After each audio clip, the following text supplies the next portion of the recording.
The following एजर्सन और reason, इस प्रकार के क्वेश्चन हम लोग लगा रहे हैं। ठीक है, सभी का बहुत बहुत एक बार फिर से स्वागत है। और अब चलते हैं, आज हम लोग एक क्वेश्चन करेंगे मिक्स वाला। आज हम लोग टॉपिक वाइज नहीं लगाएंगे, ठीक है। और क्योंकि कल से हम लोग का एक पैटर्न बदलेगा, पैटर्न ये बदलेगा कि अब आपको एक क्वेश्चन एक सिंगल स्लाइड पे मिलेगा। पीपीटी बनवा रहा हूं मैं अपनी कोचिंग क्लास के लिए, और अब एक पीपीटी पर आपको मिलेगा और उस पीपीटी से ही हम लोग पढ़ाई करेंगे। नोट्स भी आपको पीपीटी के हिसाब से मिलेंगे, ठीक है। तो कल से पीपीटी पे आप लोग पढ़ेंगे, आज हम लोग मिक्स क्वेश्चन पढ़ेंगे। चलिए तो शुरू करते हैं। मैं स्क्रीन शेयर करने जा रहा हूं। एक बार हम लोग को बताएंगे आप कि सभी को स्क्रीन दिख रही है, विजिबल है या नहीं है? यस सर, विजुअल है। Yes visual. यस, ठीक है। तो चलिए फटाफट से, ये समझ में आ गया सभी को। अभी हम लोग करने जा रहे हैं, कौन सा पेपर है? चंडीगढ़ का पेपर, ठीक है।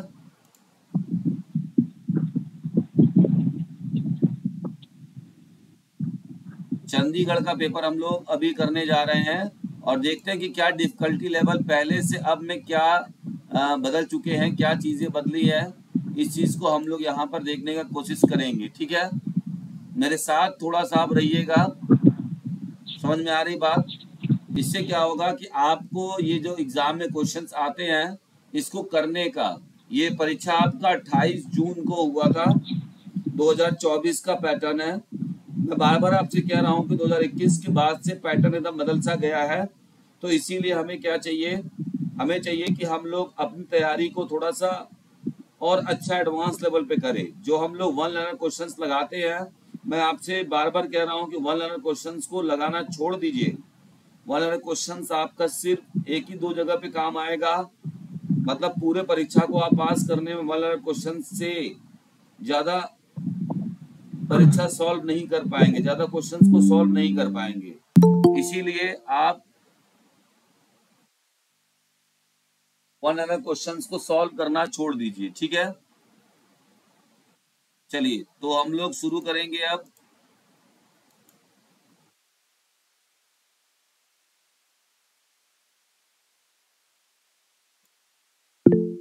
सबसे पहला देखिए यहाँ पर क्या है कि एक तरफ आपसे बोला गया है, ये आपको मैच द फॉलोइंग का क्वेश्चन दिया हुआ है, ठीक है। एक बार मैं बस पेन उठा लूं, पेन से हम लोग शुरू करेंगे लिखना।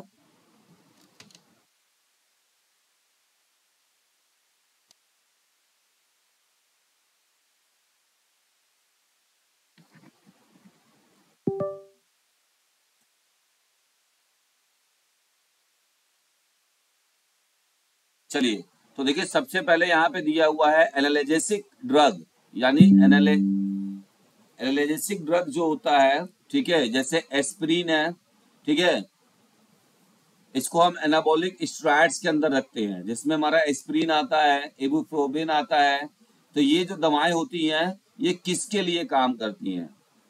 तो एनाबॉलिक जो हमारी दवाएं हैं ये किसके लिए काम करती है? तो यहाँ पे है ब्लॉक फॉर्मेशन ऑफ प्रोस्टो, ठीक है, prostaglandins and which stimulates non receptors, ठीक है। तो इस चीज को हम ध्यान देंगे कि यहाँ पर देखिए कितना लेवल को बढ़ा दिया है। आप इतना आसानी से पढ़ के जाते हैं, सिंपल सा आप पढ़ के जाते हैं कि जो स्टेरॉइड्स होगा वो हमारा स्टेरॉइड्स से हमारे शरीर में ताकत को बढ़ाता है, बस इतना ही पढ़ के जा रहे हैं, लेकिन ये नहीं जानते हैं कि उसका फंक्शंस क्या होता है। तो यहाँ पर जो हमारा है पहले का 2, ठीक है।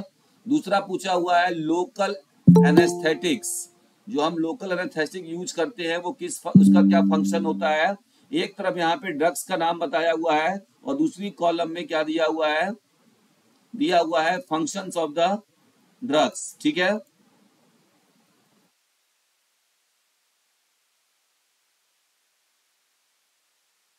तो यहाँ पर हमारा जो दूसरा है उसका हमारा जो राइट आंसर होगा, देखिए लोकल एनेस्थेटिक से होता है provide short term pain relief. जो एनेस्थेटिक हमने देते हैं, एनेस्थेसिया बोला जाता है, आपको तुरंत पेन को कम करने के लिए, शून्य करने के लिए एनेस्थीसिया दिया जाता है, आपने सुना होगा। तो तुरंत पेन को कम करने के लिए blocking conduction of nerve impulse, जो क्या करता है वो ब्लॉक कर देता है नर्व इम्पल्स के कंडक्शन को, और जिससे कि हमको पेन का एहसास नहीं होता है along the axon of first order pain neurons. ठीक है, तो ये हमारा क्या हो गया, दूसरे का तीसरा हो गया। और तीसरे का क्या हो जाएगा, पहला मॉर्फिन। ठीक है, ओपिएट्स ड्रग्स, मॉर्फिन किसके अंदर आता है, कोई बताएगा? मतलब हमारा कहने का मतलब ये है ना कि ये स्टिमुलेंट्स में आएगा, एनाबॉलिक स्टेरॉइड्स के अंदर आएगा, ग्रोथ हार्मोन के अंदर आएगा, डायरेटिक्स के अंदर आता है। स्टिमुलेंट में आएगा, किस में आएगा, स्टिमुलेंट में आएगा, नैरकोटिक्स में आएगा। ठीक है, स्टिमुलेंट्स, नार्कोटिक्स, ठीक है, पेन किलर, ओपिएट्स जो होता है, ओपिएट ड्रग्स, ये आपको बता दें क्या होता है, अफीम, ओपिएट्स को ये अफीम कहते हैं। नार्कोटिक्स में होता है ये। अब ये पेन को रिलीव करता है, alter the quality of pain perception in the brain. तो ब्रेन में क्या होता है, पेन के परसेप्शन को सहने की क्षमता को क्या करता है, कम करता है। मस्तिष्क में दर्द को सहने की क्षमता को कम करता है। देखिए पहला क्वेश्चन कितना ज्यादा लेवल पे पूछा गया था। ठीक है, तो आप अब अपने जो लेवल की तैयारी कर रहे हैं एकदम छोड़ दीजिए, वो लेवल अब नहीं आने वाला है। ये मैं सिंपली क्वेश्चन बता रहा हूँ चंडीगढ़ का। नेक्स्ट हम बात करेंगे ऑल ऑफ द, मतलब एक को छोड़कर निम्नलिखित सभी दर्द प्रबंधन में मदद करता है। एक को छोड़ के, एक्सेप्ट करके यहाँ पे पूछा गया है। Non steroidal anti inflammatory drugs, एक को छोड़ के बाकी सभी दर्द प्रबंधन में मदद करते हैं। स्टेरॉइड्स क्या होता है, एंटी इंफ्लेमेटरी ड्रग्स का काम करता है। नॉन स्टेरॉयडल सेरोटोनिन, सेरोटोनिन क्या करता है, ये काम करता है इनहिबिटर्स इंसुलिन या ट्राइसाइक्लिक एंटी। इंसुलिन। हाँ, इसका राइट आंसर इंसुलिन हो जाएगा। इंसुलिन दर्द पे काम नहीं करता है, वो ब्लड शुगर मेंटेन काम करता है। तो यहाँ पे बोला था सिवाय, देखिए थोड़ा सा दिमाग लगाना पड़ेगा। कितना भयंकर नाम हम लोग कभी भी जैसे वन लाइनर क्वेश्चन जब लगाते हैं तो इस तरीके के ऑप्शन पढ़ते ही नहीं है, तो हमें लगता है कि ये क्वेश्चन हम नहीं कर पाएंगे। लेकिन कहने का मतलब क्या है कि आप क्वेश्चन से डरना नहीं है, आप पहले सारे ऑप्शंस को पढ़िए फिर एलिमिनेट करिए। एलिमिनेशन मेथड के थ्रू अगर आप जाते हैं, एलिमिनेशन मेथड के थ्रू अगर आप जाते हैं तो आपको किसी प्रकार का कोई भी दिक्कत नहीं होगा।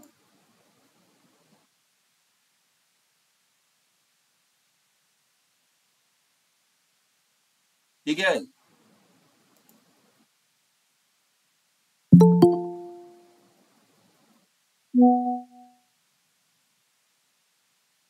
चलिए आगे बढ़ते हैं नेक्स्ट की तरफ। और यहां से हम क्वेश्चन देखते हैं, इसको इसका राइट आंसर क्या हो जाएगा, insulin, option number C is correct हो जाएगा। अभी आप लोगों को जिस फॉर्मेट में ये क्वेश्चन दिख रहा है ना, कल से ये फॉर्मेट चेंज हो जाएगा। एक क्वेश्चन के लिए एक बड़ा स्लाइड होगा ताकि आपको बड़े में क्वेश्चन दिखेगा। ठीक है, तो कल से हम लोग जुड़ेंगे और कल से हम लोग एकदम नए पैटर्न पर क्वेश्चन को सॉल्व करेंगे। ठीक, बढ़िया रहेगा।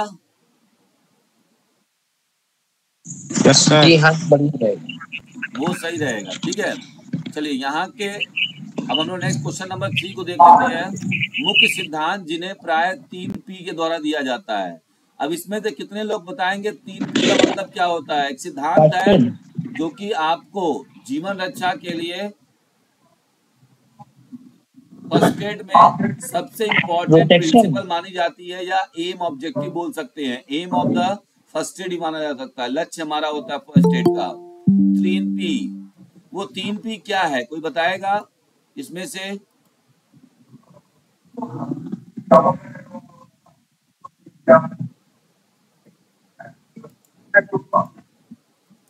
I think protect, promote recovery, price, sir and promote something, sir. और क्या है, P से है, 3P से। ये याद रखिएगा, ये आजकल 3-4 जगह पूछा गया है। और पहला पहला पहला P क्या बदल सकता है? प्रोटेक्शन अतुल्यों है, का सीक्वेंस होता है, प्रिजर्वेशन है। गलती नहीं कर सकते हैं।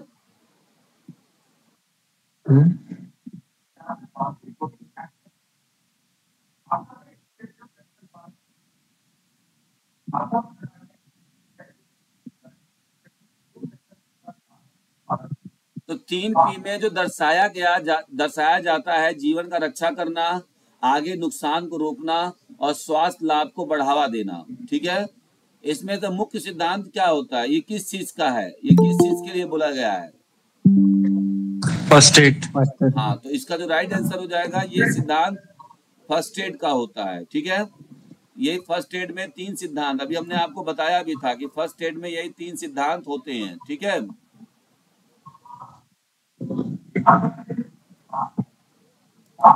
आइए नेक्स्ट हम क्वेश्चन नंबर 4 को देखते हैं। A good first adder has following qualities. एक अच्छे प्राथमिक उपचारकर्ता में सभी चीज होती है, सभी क्वालिटी होती है, सभी गुण होते हैं, सिवाय एक को छोड़कर। इसमें से गुड हैंड राइटिंग, काम अंडर प्रेशर, एम्पैथी, सहानुभूति। सहानुभूति। यहाँ पर option number good hand writing. Good hand writing. Good hand writing से अच्छी लिखावट है एक अच्छा फर्स्ट एडर का। मेन क्या होता है कि बहुत शांति वाले या दबाव वाले प्रेशर में बहुत अच्छे से काम करे, सिंपैथी होना चाहिए, उसके अंदर सहानुभूति होनी चाहिए, अनुकूलन होना चाहिए। ठीक है, ये सब होना चाहिए। गुड हैंड राइटिंग से कोई मतलब यहाँ पे नहीं है। क्वेश्चन नंबर 5 को देख लेते हैं। All of the following are common sports injuries accept.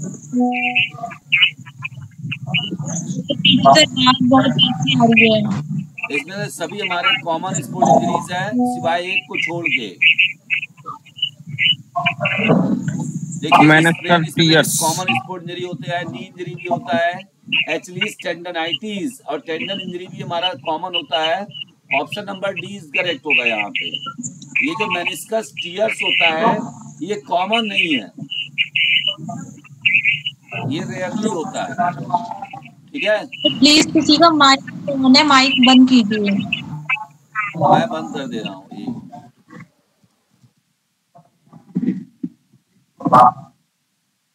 वैसे ये मेनिस्कस टियर्स है क्या चीज सर? ये कार्टिलेज है ये कार्टिलेज होता है भाई। और इसमें जब चोट लगता है ना, तो ये मतलब एक तरह से समझ लीजिए जो लोग नहीं बोलते लिगामेंट्स का ऑपरेशन हो रहा है और ये सब चीजें हैं, तो वही मतलब में बहुत ही रेयर होता है ये। ठीक है, आगे बात कर लेते हैं क्वेश्चन नंबर 6। ये किसकी माइक ऑन हो जा रही है बीच बीच में? आप सभी अपने माइक को 6 का तो पहला है सर। पहले सभी लोग अपने माइक को ऑफ कर लीजिए भाई, तभी सभी को अच्छा समझ में आएगा। कल जानते हैं, कल मैंने वीडियो डाला था यूट्यूब पर, तो दो लोगों ने कमेंट किया था कि सर आपकी क्लास मछली बाजार हो जाती है।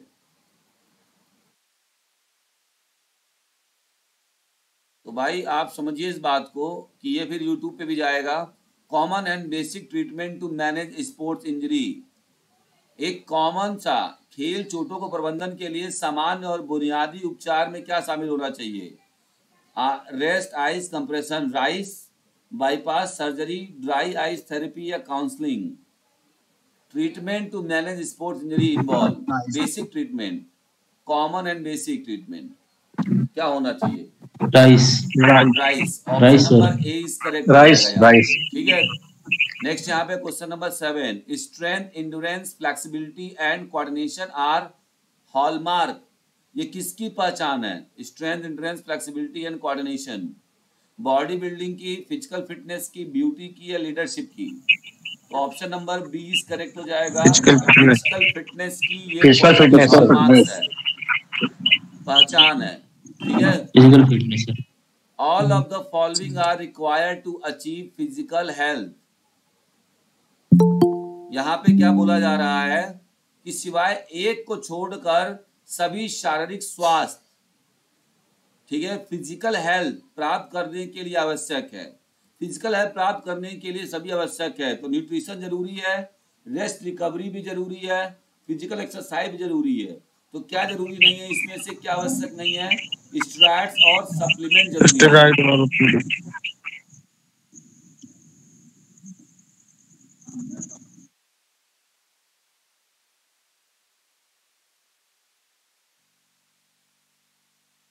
ठीक है, आगे बढ़ते हैं नेक्स्ट क्वेश्चन की तरफ। यहाँ पे क्वेश्चन नंबर 9 दिया हुआ है, टी टेस्ट इज पॉपुलर। जो टी टेस्ट है वो पॉपुलर होता है test in hockey, field hockey. तो जो टी टेस्ट होता है पॉपुलर होता है फील्ड हॉकी में, ये किस चीज को मेजर करता है? एक तो बता दूं आपको, एक टी टेस्ट होता है जो स्टैटिक्स में यूज किया जाता है, जिसमें टू ग्रुप के मीन्स के कंपेयर करते हैं। तो यहाँ पे वो टी टेस्ट नहीं है, ये दूसरा टी टेस्ट है जो किसको बढ़ाता है, एंड्योरेंस को, जंप हाइट को, लिटरेसी को, या एजिलिटी को? एजिलिटी। तो टी टेस्ट हमेशा एजिलिटी को बढ़ाएगा। ठीक है, option number D is correct हो जाएगा। ठीक है, आगे बढ़ते हैं। बैटो और पहुंचो, सीट एंड रीच टेस्ट, ये बहुत ही ज्यादा आसान क्वेश्चन, वन लाइनर है, तो इसको आप बता सकते हैं। तो flexibility and hand grip of strength या लोअर बैक फ्लेक्सिबिलिटी, तो option number D is correct हो जाएगा। यहां पर क्वेश्चन नंबर 10 का option number D is correct हो जाएगा। आगे बढ़ते हैं। Harvard step test is common, convenient and inexpensive test to measure of an individual. तो जो हार्वर्ड स्टेप टेस्ट होता है किसी व्यक्ति के किस क्षमता को मापने का काम करता है? एरोबिक, एनारोबिक, लैक्टिक थ्रेशोल्ड या जंप हाइट? तो यहां पर option number A is correct हो जाएगा। ठीक है, एरोबिक फिटनेस को मेजर करने के लिए, ठीक है, हार्वर्ड स्टेप टेस्ट का यूज किया जाता है।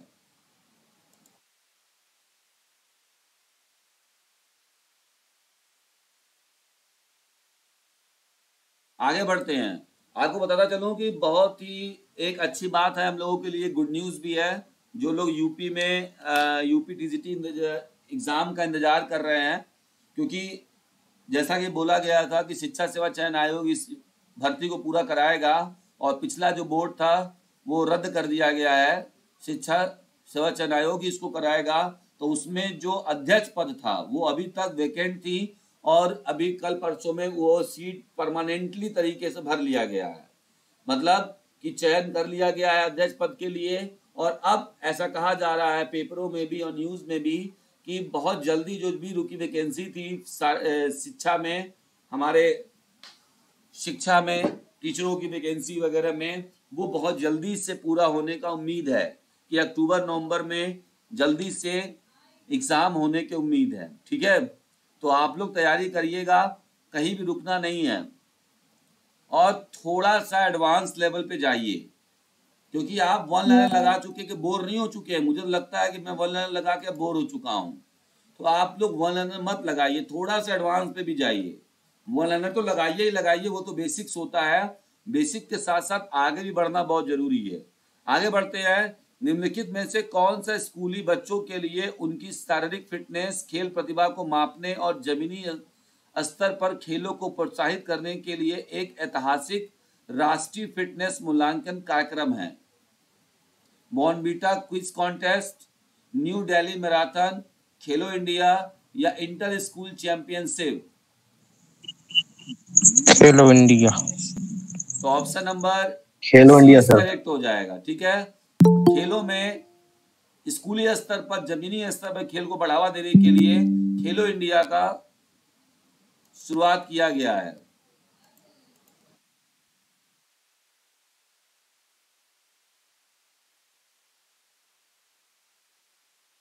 ठीक है, आगे बढ़ते हैं नेक्स्ट क्वेश्चन की तरफ। कल से क्वेश्चन थोड़ा ज्यादा बढ़िया लगेगा, क्योंकि हम एक सिंगल क्वेश्चन के लिए, ये तो मैंने आपको अपनी बुक का डायरेक्टली दे दिया है, बुक से करवा रहा हूँ डायरेक्ट, जो मेरे बुक का पीडीएफ है ना, उससे डायरेक्ट आपको करा रहा हूँ।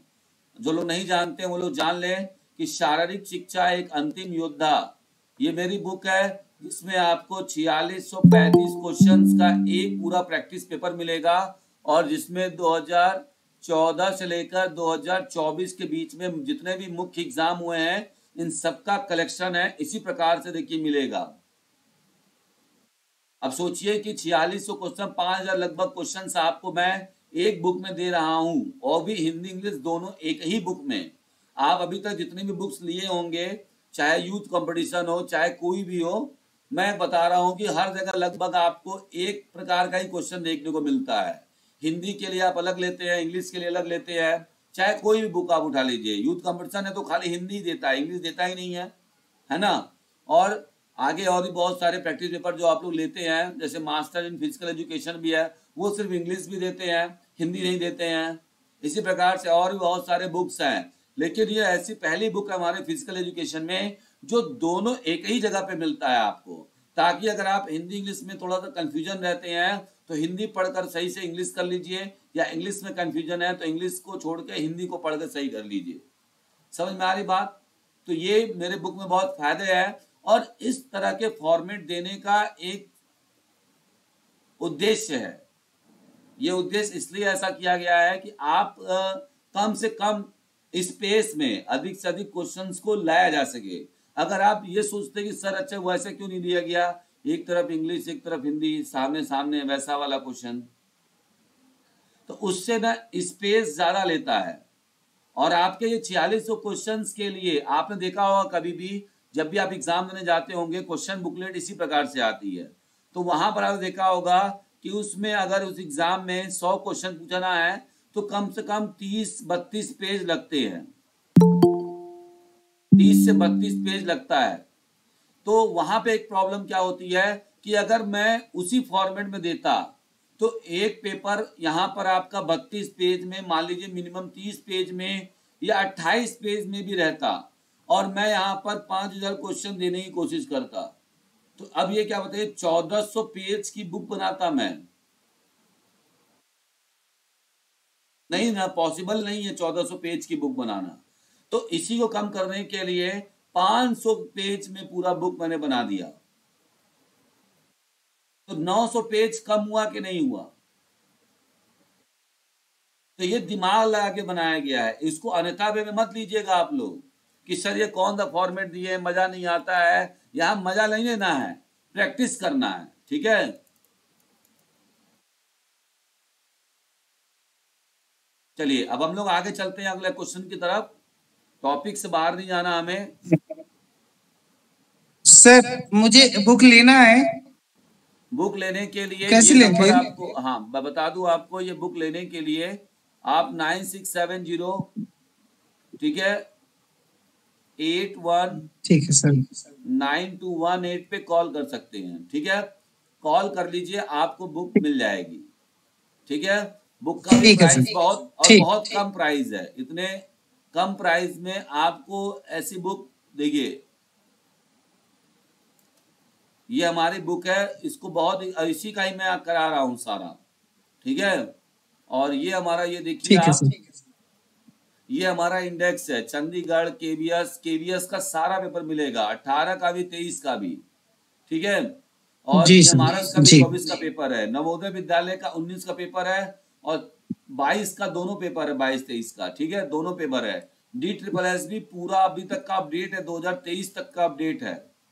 24 में भी हुआ था वो पेपर नहीं डाल पाया क्योंकि वो पेपर बाद में हुआ था, ठीक है। यूपीटीजीटी 2021 तक जी। का पूरा अपडेट है।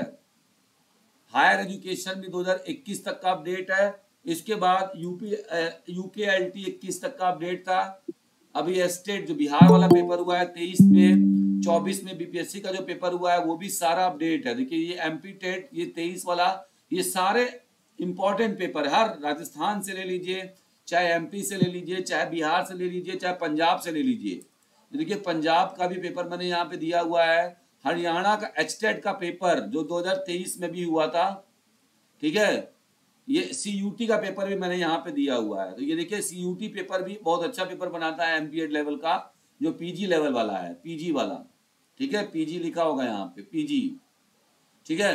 और एचटेट का जो 2023 का पेपर है, ये दोनों बहुत जबरदस्त पेपर है। तो चलिए आगे हम लोग बढ़ते हैं अपने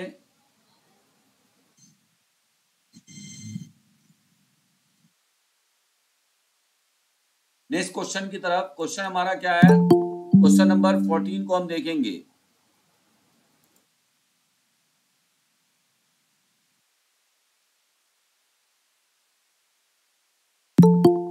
क्वेश्चन नंबर 14 को हम लोग देखेंगे। क्वेश्चन नंबर 14 क्या कर रहा है, know your medicine is an app to help athletes in preventing. तो नो योर मेडिसिन, अपने मेडिसिन को जानिए, इस प्रकार का एक ऐप बनाया गया है। तो किसके लिए बनाया गया है? ये खिलाड़ियों के लिए बनाया गया है। क्यों बनाया गया है? डोपिंग। डोपिंग को, कि आपको अगर आपका कोच बोलता है कि भाई ये वाला ले लो इंजेक्शन, या ये चीज कर लो, या ये ड्रग्स ले लो, तो आपको पता होना चाहिए कि हमें कौन सा, नो योर मेडिसिन, आपके लिए कौन सा मेडिसिन वाडा और नाडा के द्वारा प्रोहिबिटेड नहीं है। ठीक है, प्रोहिबिटेड नहीं है। इसके लिए क्या बनाया गया है? एक एप्लीकेशन बनाया गया है। ठीक है, जो एथलीटों की मदद करता है। तो किस काम में मदद करता है? ओवर ईटिंग में, डोपिंग में, स्पोर्ट इंजरी में, या वीजा injection due to illegal medicine.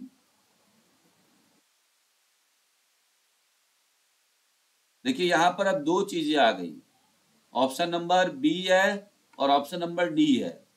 जो ये मेडिसिन है वो इसलिए बनाया गया है कि जो आप कहीं विदेश में जाकर वहां खेलते हैं तो वीजा के लिए आपका रिजेक्ट कर दिया जाएगा अगर आप वो मेडिसिन यूज करते हुए पाए गए कभी तो, या सिर्फ डोपिंग के लिए होता है।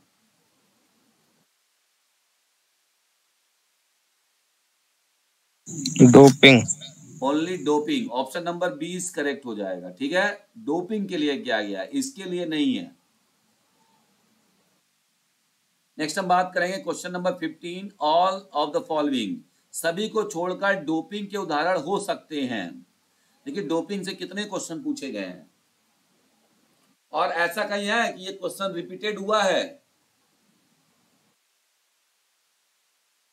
कभी इससे पहले ये क्वेश्चन पढ़े हुए थे कहीं भी किसी किताब में, किसी PYQs में? रिपीटेड लग रहा है ये क्वेश्चन? नहीं, क्वेश्चन रिपीटेड नहीं है। नहीं सर। हाँ, तो मैं यही बताना चाहता हूं कि नए पैटर्न पे क्वेश्चंस अगर आपको सॉल्व करना है तो देखिए हम आपके लिए एकदम नए पैटर्न पे क्वेश्चंस लाते हैं। ठीक है, आप यहाँ देख सकते हैं। देखिए अभी मैं कल ही एक नया यहाँ पे क्वेश्चन पेपर बनाया हूँ।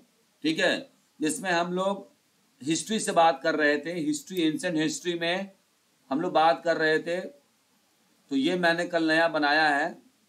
ठीक, तो क्या नया बनाया है इसको देख लीजिएगा आप लोग ध्यान से।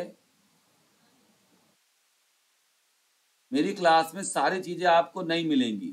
देखिए यहाँ बनाया कि किस प्राचीन भारतीय ग्रंथ को शारीरिक शिक्षा के शुरुआती स्रोत में से एक माना जाता है। मतलब भारतीय बताना है कि भारतीयों, मतलब हमारे इंडिया में जो एंशिएंट टाइम में तो फिजिकल एजुकेशन की शुरुआत किस ग्रंथ में बोली गई थी? तो वेद में बोला गया था। वेद में कैसे बोला गया? कि जब आर्य लोग आए थे तो इन्होंने क्या किया था? सूर्य नमस्कार की वो किया था, योग की शुरुआत। हाँ ये सूर्य नमस्कार का इन्होंने खोज किया था, इस वजह से।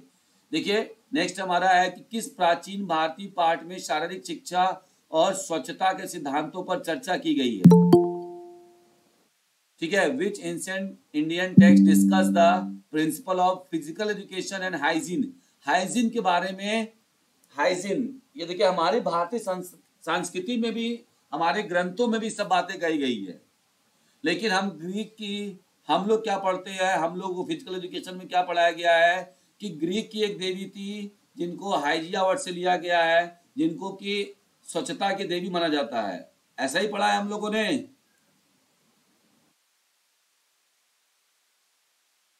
यही पढ़ा है ना? Yes sir. लेकिन हाइजीन हमारे यस सर। एक हमारे ग्रंथ में भी है, पहले से ही हमारे भारतीय पाठ में रहा है। मनुस्मृति नाम सुना है आपने? जैसे भगवत गीता है, ऋग्वेद है, तो मनुस्मृति भी एक है।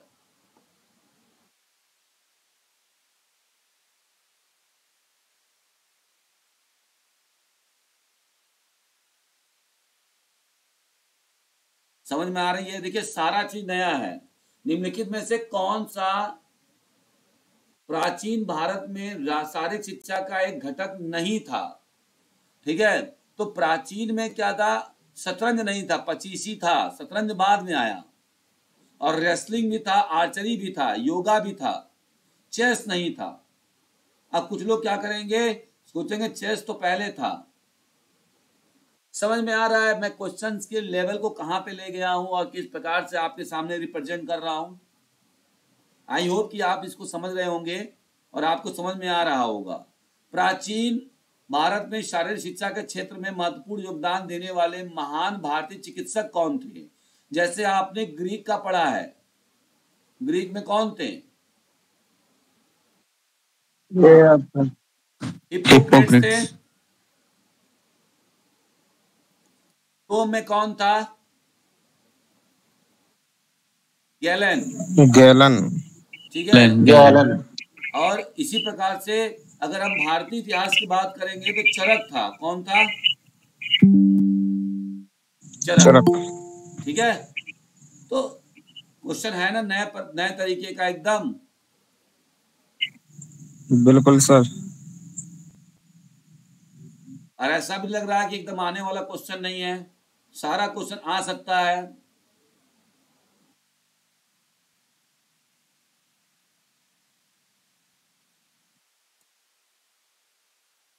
ये सारे क्वेश्चंस आ सकते हैं। तो ये जो क्वेश्चंस आप देख रहे हैं ना, इनको हम लोग टॉपिक वाइज कराएंगे। जब आपका ये वाला टॉपिक आएगा एंशिएंट इंडिया में फिजिकल एजुकेशन का डेवलपमेंट कैसे हुआ था, तो वहां पर हम लोग ये क्वेश्चंस लगाएंगे। और सिर्फ यही क्वेश्चंस नहीं मैं कराऊंगा, इसका पीडीएफ भी आपको दूंगा। समझ रहे हैं? तो जो लोग हमारे बैच में जुड़ेंगे उनको ये पीडीएफ भी मिलेगी यहाँ से। और आपको दिखाता चलूं कि यही नहीं है, इसके अलावा और बहुत सारे हैं। हर एक टॉपिक से देखिए आपको क्वेश्चंस मिलेगा।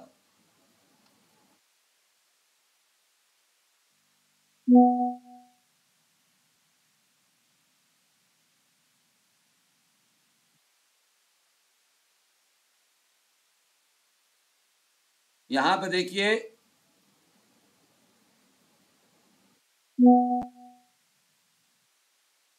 यहां पर एक देखिए मैंने एक टाइप का अलग क्वेश्चन बनाया हुआ है, नॉट टाइप का, कि कौन सा इनमें से नहीं हो सकता है। नॉट टाइप का क्वेश्चन हर एक, मतलब खाली टॉपिक क्या है, ancient history of India. India में जो एंशिएंट हिस्ट्री फिजिकल एजुकेशन की रही है, उस टॉपिक से मैंने नॉट टाइप के क्वेश्चन बनाए हैं कि which of the following was not. देखिए हर क्वेश्चन में आपको नॉट मिलेगा। यहाँ क्या ये क्वेश्चन ज्यादा पूछा नहीं जाता कि इनमें से कौन सा फिजिकल एजुकेशन का फॉर्म इंडिया में नहीं है या प्राचीन इंडिया में नहीं माना गया था। प्राचीन इंडिया में योग था, तीरंदाजी था, घुड़सवारी था, क्रिकेट नहीं था। ठीक, क्यों? ये सारे आपको एकदम नए हैं, क्योंकि मैं बनाता हूं क्वेश्चंस, मैं कहीं से कॉपी या कहीं से कुछ भी इधर उधर नहीं करता हूं। ठीक है, मेरे पास से ये चीज आपको ओरिजिनल मटेरियल मिलेगा। सबसे बड़ी बात है कि जो मटेरियल है एकदम ओरिजिनल क्वांटिटी में अच्छी चीजें मिलेंगी आपको। देखिए, किस प्राचीन भारतीय पाठ में शारीरिक शिक्षा प्रथाओं का उल्लेख नहीं है? शारीरिक शिक्षा का उल्लेख किसमें नहीं था? ऋग्वेद में है, महाभारत में भी है, क्योंकि महाभारत में लड़ाई के बारे में बताया गया था, युद्ध कला के बारे में बताया गया था कि नहीं बताया गया था? रामायण में भी बताया गया है। अरे भाई, अंगद को, हनुमान जी को ये लड़ाई तो किए थे। तो किसमें नहीं है? अर्थशास्त्र में। अर्थशास्त्र में शारीरिक शिक्षा का उल्लेख नहीं मिलेगा आपको। तो नॉट टाइप के क्वेश्चन आप देखिए, खाली नॉट टाइप के, यहाँ पे हर एक क्वेश्चन नॉट नहीं है, नहीं दी थी, नहीं है, और सिंपल एमसीक्यू भी रहेगा। इसके साथ साथ जब आप ये कर लेंगे तो इसके अलावा एजर्सन और रीजन भी आपको मिलेगा। देखिए ये आपका मैच द कॉलम है, ये आपका मैच द कॉलम है। धनुर्वेद में क्या बोला गया, कृदंत में क्या बोला गया, नलिकेरन में क्या है, गोला क्या होता है, ये सब चीजें देखिए यहाँ पर आपको मिलाना था। ठीक है, ये मैं कराऊंगा आप लोगों को जब टॉपिक वाइज आप क्लास करेंगे और लेंगे। देखिए मल्ल युद्ध क्या होता है, गजा युद्ध क्या होता है, सातापदी क्या होता है, ये सब जो पिछले, ये सब कभी आप सुने ही नहीं होंगे। लग रहा होगा कि कहां से सर ये क्वेश्चंस कैसे आ गए। आइए अब देखिए, यहाँ पर मैं आपको यहाँ पे एजर्सन और रीजन भी खाली कराऊंगा इसी टॉपिक से। एजर्सन और रीजन खाली इसी टॉपिक से रहेगा, एंशिएंट हिस्ट्री से। Physical education was an integral part of ancient Indian society. The practice of yoga, martial arts and various form of physical exercises was encourage for holistic wellbeing.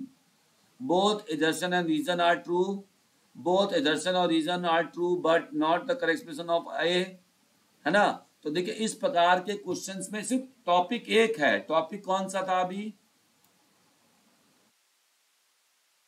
Topic क्या है? Topic simple एक है मेरा, सिर्फ development of physical education in India. वहां से मैंने आपको 5 टाइप्स के डिफरेंट क्वेश्चन से प्रैक्टिस करा दिए, बता दिए।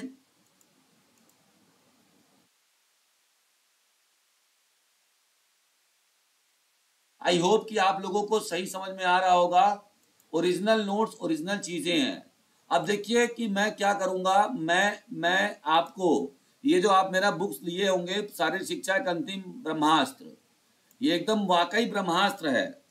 इसमें मैंने देखिए खुद का सिलेबस बनाया हुआ है और सारी चीजों को कवर किया हुआ है थ्योरी पार्ट में, ठीक है। थ्योरी पार्ट में सारी चीजों को कवर हमने किया हुआ है। अब इसमें एक चीज का ध्यान दीजिएगा आप कि इस टॉपिक के अकॉर्डिंग सारे क्वेश्चंस आपको मिलेंगे।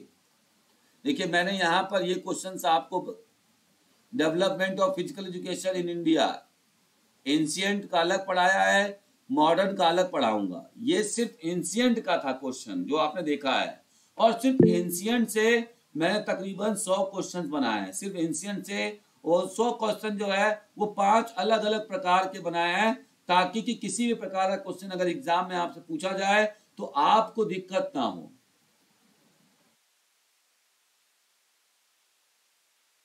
ठीक है, चलिए back to the topic and back to the our concept. ये थोड़ा सा इंट्रोडक्शन दिया मैंने कि मैं इसका तैयारी कर चुका हूं और मेरा ये आ चुका है। आप लोग चाहे तो इसको यहाँ पर क्लास में ये ऐसे ही क्लास पढ़ाऊंगा मैं।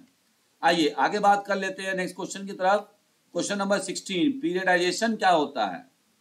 एक क्लासिकल पीरियड होता है, dividing world competition in suitable periods, ठीक है। स्पोर्ट ट्रेनिंग साइकिल को प्लान के हिसाब से मेंटेन करना, मैनेज करना ही कहलाता है, या वेरियस हिस्टोरिकल पीरियड्स को हम स्टडी करने को कहते हैं पीरियडाइजेशन।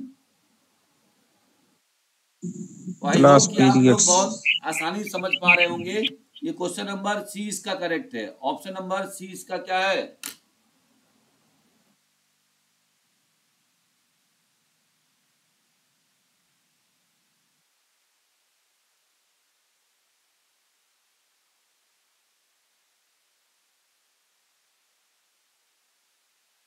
तो 16 का सी यहां पर सही है। आगे बढ़ते हैं नेक्स्ट क्वेश्चन की तरफ। Question number 17, warming up before exercise has the following benefits except. Warming up क्या होता है? व्यायाम से पहले जो वार्म अप करते हैं वो हमें हर प्रकार का बेनिफिट्स देता है, सिवाय एक को छोड़ के। इंप्रूव मसल परफॉर्मेंस, हाँ बढ़ाता है। इंक्रीज मेटाबॉलिक रेट, इंजर प्रिवेंशन रोकथाम के लिए, ब्राउन फैट कैटाबॉलिज्म।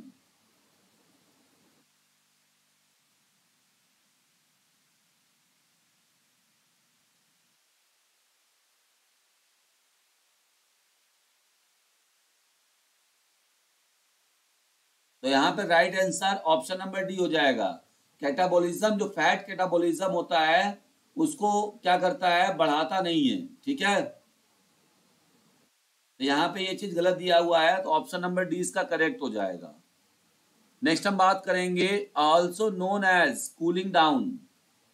इसको हम कूलिंग डाउन के नाम से भी जानते हैं। इज अ ट्रांजिशन फ्रॉम, एक ट्रांजिशन होता है, एक पर्यावरण, एक तरीके से मान सकते हैं कि धीमी शारीरिक गतिविधि जैसे रक्त जमाव और मांसपेशियों में दर्द को रोकने के लिए किया जाता है और कूलिंग डाउन के रूप में जाना जाता है। तो ये क्या होता है? Limbering down, high intensity interval training, cross training, CrossFit training, या लेइंग ऑन द बेड, बिस्तर पर लेट जाना, क्या कहलाता है जिसको हम कूलिंग डाउन के नाम से जानते हैं? तो option number A is correct हो जाएगा। इसको हम लिम्बरिंग डाउन के नाम से जानते हैं, जिसमें हम शरीर को धीरे धीरे नॉर्मल टेम्परेचर पे लाते हैं आफ्टर द एक्टिविटी, ठीक है। नेक्स्ट हमारा यहाँ पे है क्वेश्चन नंबर 19, HIIT ये प्रिंसिपल होता है, पता है आपको HIIT क्या है? ये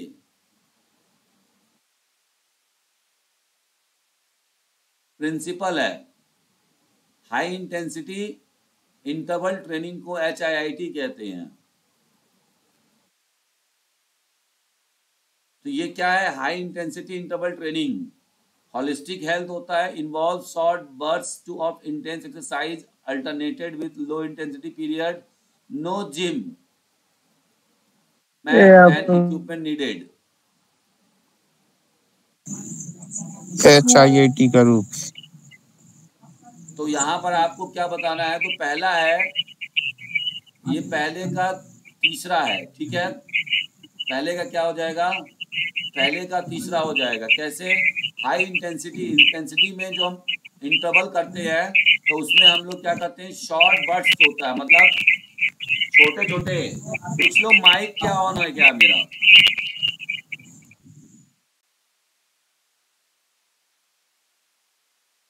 अविंद राजपूत जी, आप ही की वजह से वहां मतलब आपकी आवाज कुछ ज्यादा मुझे लग रहा है। नहीं सर, मैं तो बिल्कुल शांत जगह बैठा हूँ, मेरे यहाँ से आवाज नहीं आती।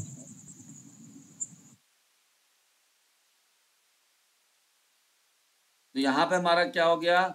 HIIT का मतलब होता है कि देखिए, जब आप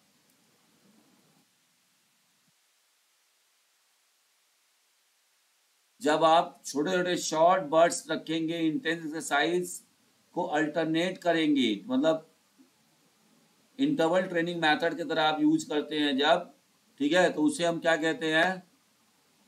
high intensity interval training method, ठीक है? तो पहले का यहाँ पे तीसरा हो जाएगा, ठीक है? नेक्स्ट हमारा है ताप्ता ट्रेनिंग। ये ताप्ता ट्रेनिंग क्या होती है? ये एक तरीके से हाई HIIT ट्रेनिंग का क्या है? एक फॉर्म होता है।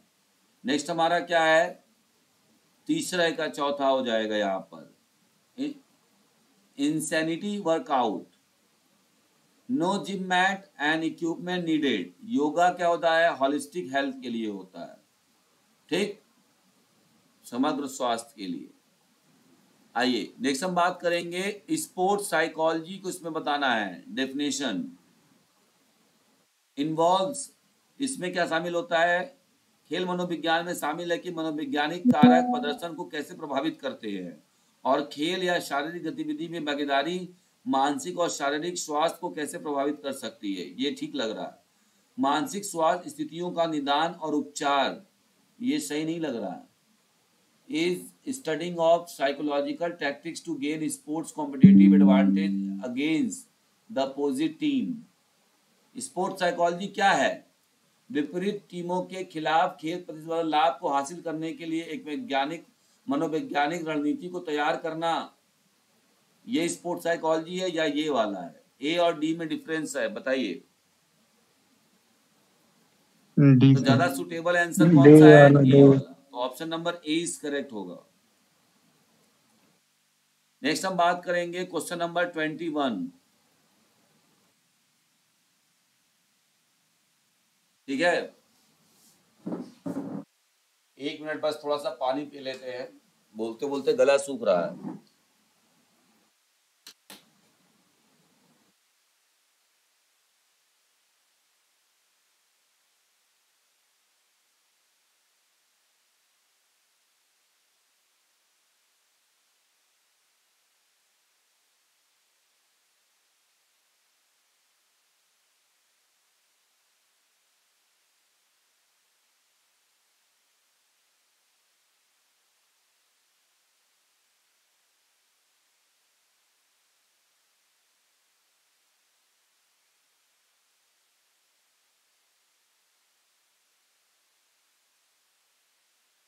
चलिए, तो क्या पूछ रहा है? निम्नलिखित में से रणनीतियों में से कौन सा सुझाव खेल मनोवैज्ञानिक आमतौर पर एथलीटों में पूर्व प्रतिस्पर्धी चिंता और तनाव को नियंत्रित करने के लिए देते हैं? मतलब कि जो कोचेस होते हैं वो पहले से ही खिलाड़ियों को एक रणनीति और एक ऐसा चीज कराते हैं जिससे उनको कंपटीशन से पहले जो तनाव होता है वो उससे छुटकारा पा लें। तो रिलीजियस टीचिंग, धार्मिक शिक्षा, इमेजरी, बिंब चित्रण, हेड मसाज या none of the above? B. इसका राइट आंसर होगा option number B, imagery. Imagery बिंब चित्र मतलब क्या होता है, वो पहले से ही क्या करते हैं, एक ऐसा चित्र खिलाड़ियों के सामने ना क्रिएट कर देते, एक इमेजनरी चित्र होता है, समझ रहे हैं, मतलब काल्पनिक चित्र होता है, बताते हैं कि आपको ऐसे करना है, आपको ऐसे करना है, ये चीज हम लोग आसानी से कर लेंगे, तो एक चित्र बना देते उनके दिमाग में। समझ में आया बात? इसी रणनीति को खेल से पहले निम्नलिखित में से एक को छोड़ के सभी चिंता और तनाव से निपटने के लिए विभिन्न रणनीतियां हैं। किसी एक को छोड़ के, योग होता है चिंता तनाव को, ठीक है, कारण की पहचान करना भी एक तरीके से होता है। ऑप्शन नंबर सी करेक्ट होगा, त्यागना। किसी चीज को हम छोड़ दें, क्विट कर दें, तो ये चिंता से कैसे निपटेगा?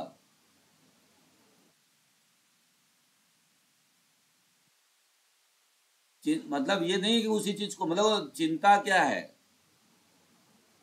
जैसे देखिए दो प्रकार की चीजें होती हैं, एक होता है एंजाइटी और एक होता है फियर। बिना मतलब का आप डरते हैं, पहले से ही सोच के आप डर रहे हैं कि ऐसा होगा, अननोन थ्रेट है, मतलब कि ऐसी हानि होगी, जानते नहीं हैं, फिर भी आपको लग रहा है, खाली बिना मतलब वजह का आप डरते हैं पहले, तो ये इससे वजह से जो आपके मन में थोड़ा सा बेचैनी आती है उसे हम एंजाइटी कहते हैं। और फियर मतलब क्या है, जो वाकई होती है, मतलब कि वहां जाएंगे तो हमको ये चीज मिलेगा ही मिलेगा, उसका हमको सामना करना ही पड़ेगा, मैं इस रास्ते जाऊंगा तो मुझे शेर मिलेगा ही मिलेगा, इस बात में कंफर्मेशन है। और इस बात में क्या है, कंफर्मेशन नहीं है। That's the difference between anxiety and fear. बहुत सारे लोग गच्चा खा जाते हैं, ये एंजाइटी और फियर लगाते रहिए, खाली वन लाइनर, कभी समझ में ही नहीं आएगा एंजाइटी और फियर में क्या डिफरेंस है। और फिर जाके जानते हैं यही लोग क्या करते हैं, यही लोग जाके मतलब उस पर करेंगे, जब आंसर की में आएगा तो फिर इसी पे कंप्लेन करेंगे कि ये फियर भी तो हो सकता है, एंजाइटी ही क्यों दिया गया। अरे पहले आप मतलब तो समझिए दोनों का। आइए आगे बढ़ते हैं, क्वेश्चन नंबर नेक्स्ट यहाँ पर 23 की तरफ। Address ethics in sports competition. खेल प्रतियोगिताओं में नैतिकता को संबोधित करता है कौन? भागवत गीता। क्या भागवत गीता की वजह से खेलों में नैतिकता आती है, या मानव प्रयोग के लिए आईसीएमआर के नैतिक दिशा निर्देश से होती है, खेल नैतिकता के थ्रू आती है, या आध्यात्मिक स्वास्थ्य के लिए नैतिकता कैसे आती है खिलाड़ियों में? खेल नैतिकता। खेल नैतिकता से आएगी ना, जब उनको कोच उनको बताएगा कि that is the sports ethics, ये चीज सही है स्पोर्ट्स में, ये चीजें सही नहीं है, ठीक है। भागवत गीता पढ़ने से नैतिकता नहीं आएगी खेलों में।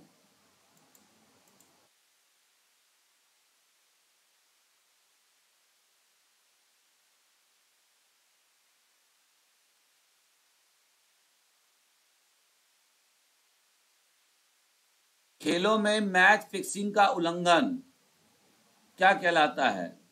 Morality and moral values, game rules, income tax, it is a common practice. अगर हम खेलों में मैच फिक्सिंग करते हैं तो ये किसका उल्लंघन कहलाएगा? Option number A is correct, नैतिकता और नैतिक मूल्यों का उल्लंघन, ठीक है। आगे बढ़ते हैं, क्वेश्चन नंबर 25।